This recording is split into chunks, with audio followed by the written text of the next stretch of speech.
the first annual Cruisin, working with the Physical Court and the City of Pikeville. We're going to have 3 of these out in the Pike Central parking lot here at the football field. 2 of them will be in town. It's just something we've all come together. It don't cost the taxpayers a dime. We've kindly put in, got sponsorship for the music, signs, what we need to put this event on. I want to welcome everybody to the Pike County Cruisin. It's the Pike County Cruisers Cruising the Mountain. It's our first annual Cruisin we've had, and it's been a pretty good success. I think we've had about 126 cars here, and that's pretty good for the first time. Great opportunity for people to bring the cars up if they want to show off and let people walk around and look at them, enjoy the evening here at Pike Central. Commissioners approached all 5 car clubs back a couple of months ago, wanted to have something that all the car clubs could participate in. We all sat down and talked about it, and we formed this thing here. It's Pike County Cruisers Cruising in the Mountains. We've got probably about 125 or 30 out here today for the first day. We've got a guy over here playing music. We've got some dash plaques for the first 100 cars. We've got some door prizes. This is for the county. This is for you car guys. This is for the public to come and look at. It's a 1942 Ford 2-door sedan deluxe. It's a World War II car. The only people that got it was military, fire, and law enforcement. They made 43,000 of them. And I was very lucky to find this up in Columbus, Ohio. And in 1943, 44, and 45, they didn't make cars because of World War II. So she's pretty rare. I've had her for 15 years now, and I told my wife I was going to sell it because I should build something else, but I don't know. This is like a child to me. 1949 Ford F100 panel.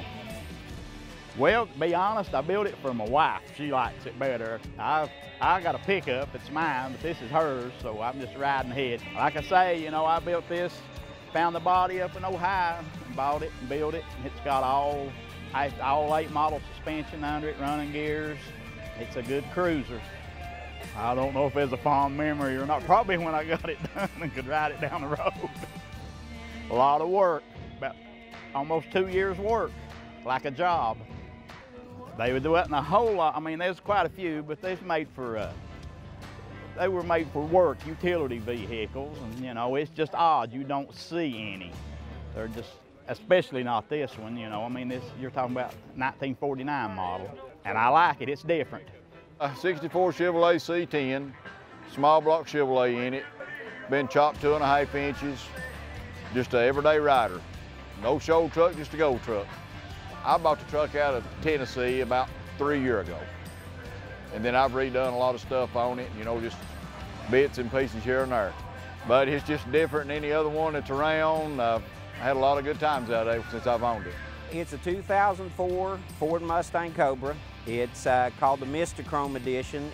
The special edition is actually the only option they did on the Mustangs for the final year of this body style before they switched to the retro body style in 2005.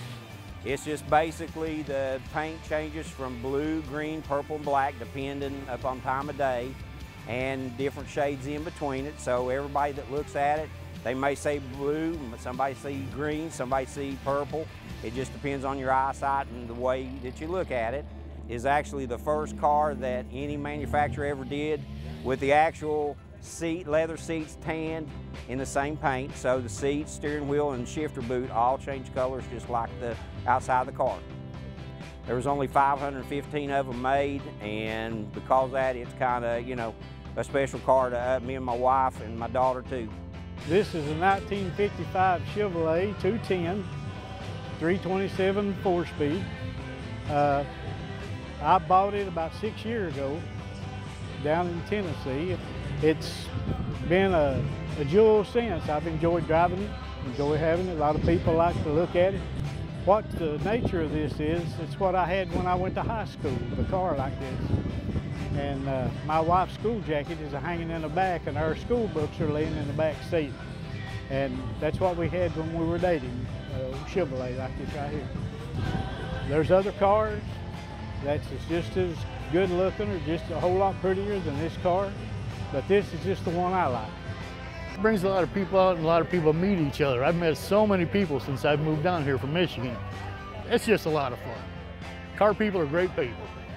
Everybody loves old cars, and it's a way of life. It's a fine thing for everybody, you know, it's got the old cars and stuff like that, all to get out together, you know, show off what they've built. Appreciate all the commissioners and everyone that's helped put this show on.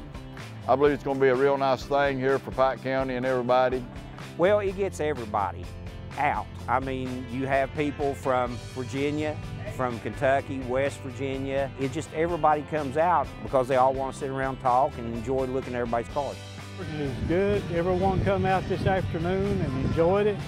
And it's a good summer evening event, and nothing else involved but just come out and enjoy the people, enjoy the cruise.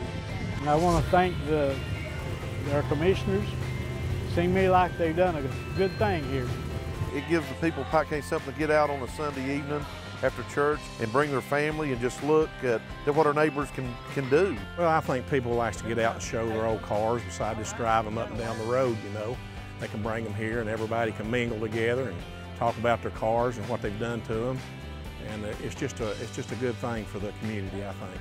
This is great for people to come from West Virginia, even Tennessee, and the people out here in Pike County to come in and show their cars off and bring a little bit of tourism into the areas where they can go out and eat, and hopefully we can make this into a longer event for a 2 or 3 a day event to where people can stay in town and all, and bring some opportunities for business for restaurants in the area. The first 100 cruisers, we give away 100 dash plaques sponsored by the Walters Group, and I just want to thank them. We'd like to thank the school board for letting us use this facility here at the school, and it's been a great help to have it right here, right close here to Pikeville, where people can just come in and enjoy the evening. Come out on Sunday if you're not doing nothing on Sunday evening. Just come out and join us.